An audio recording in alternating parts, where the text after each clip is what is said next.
శైలజ శ్రీనివాసరావు నా sponsor and అప్లైనర్ సునీతారాజన్. నేను మీకులాగానే అన్ని డౌట్స్ మీ మనసులో కొత్త వాళ్ళకి ఎన్ని డౌట్స్ ఉన్నాయో నాకు అంతకన్నా డబుల్ డౌట్స్ తోటే ఇక మామూలుగా ఇందులోకి వచ్చాను. ఫస్ట్ నా లైఫ్, నేను ఒక ఆర్ఎంపీ డాక్టర్ని తరూరులో చేస్తున్నాను. 26 సంవత్సరాల క్రితం నాకు మ్యారేజ్ అయింది.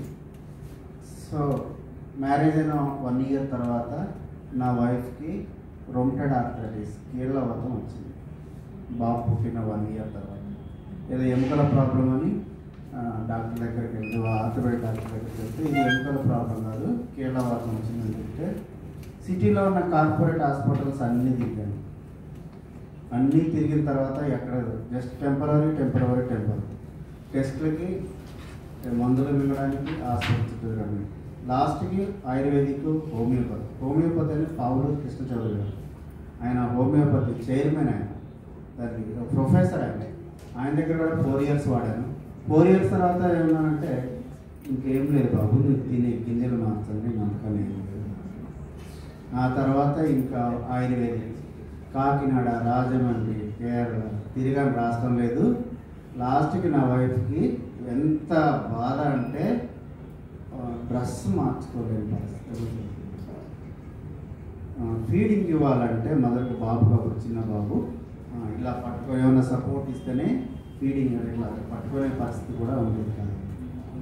అట్లా తిరిగి ఇంకెందుకు నా జీవితానికి ఇది అవసరమా అంటే భగవంతుడు మనకి ఏదో ఒక దారి చూపిస్తాడు, కంపల్సరీ ఓపిస్తున్నాం. మన ప్రయత్నం మనం చేద్దాం. చూపించకపోతాడా మనం కష్టపడుతున్నాం, నువ్వు ఓపిక రాము. ఎందుకంటే నువ్వు క్యాన్సర్ వచ్చిన వాళ్ళు ఉన్నారు, బ్రెయిన్ ప్రాబ్లం వచ్చిన వాళ్ళు, కిడ్నీ ప్రాబ్లం వచ్చిన, హార్ట్ ప్రాబ్లం, అందరికంటే నువ్వు బెటర్ కదా అని చాలా మోరల్ సపోర్ట్గా ఒక బేబీ లాగా నేను చూస్తున్నాను. ఆ తర్వాత లాస్ట్కి ఇంకా ఇదే ఓపిస్తూ ఉన్నాం అనమాట. లాస్ట్కి ఆమె ఎంతవరకు పోయిందంటే నాకైతే పెద్ద నమ్మకం లేదు, కానీ ఆమె తృప్తి కోసం భూత వైద్యుల దగ్గర కూడా పోయి చూపించుకొని అంత స్థితికి వెళ్ళిపోయింది ఆమె. ఇక దాదాపు ఒక 20 లక్షలు ఖర్చు పెట్టిన ఒక ఎకరం అమ్ముకున్నాను ఆమె కోసం. సో అట్లాంటి పరిస్థితులు ఏంటంటే ఇక నేను డాక్టర్ని, నాకు మంచి ఎవరైనా నాకు మెడికల్ బాగా ఇన్ఫర్మేషన్ ఉన్నాయి, ఉండి పలానా చోట్ల ఒక స్పెషలిస్ట్ ఉన్నట్టే వెళ్తూనే ఉన్నా, చూపిస్తూనే ఉన్నా. లాస్ట్కి ఒకసారి మా చుట్టాల ద్వారా సేమ్ ప్రాబ్లంతో అమెరికాలో మెడిసిన్ వాడుతున్నంటే అవే మెడిసిన్ తీసుకొచ్చిన నెలకి 20,000 రూపాయలని 5 నెలలు నేను వాడిపించిన. అప్పుడు నాకు ₹1,00,000 అయిపోయింది. కానీ వాడి మళ్ళీ 1 వీక్ తర్వాత మళ్ళీ నార్మల్. ఇంకా వద్దు, ఏమొద్దు, న్యాచురల్గా మన వల్ల కాదని చెప్పేసి ఇస్తుంటే బై గాడ్ గిఫ్ట్ ఏంటంటే మేముండే కాలనీలో సునీతారాజన్ మేము ఒకరోజు నేను క్లినిక్లో ఉన్నాను.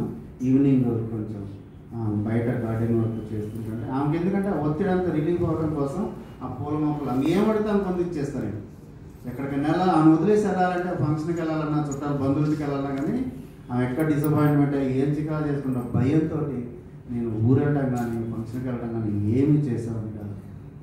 అలాంటి టైంలో మేడం వచ్చి వాళ్ళు చెప్పారంట.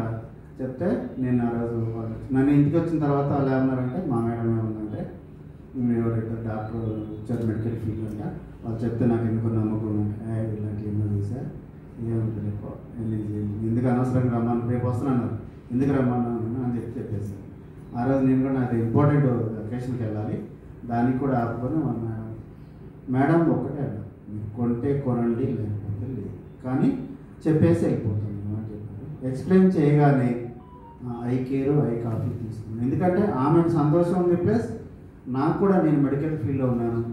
ఏదో ఒక చోట కొందరు మనం ట్రీట్మెంట్ విషయంలో ఏంటంటే ఎవరిని అనుమానించదు, ఎక్కడో ఒక చోట మనకైతే భగవంతుడు దారి చూపిస్తాడని అట్లా వాడిన తర్వాత ఆమె 1 వీక్ 10 డేస్ తర్వాత నేను పెయిన్ కిల్లర్స్ టాబ్లెట్ వేయటం మానేసి నేను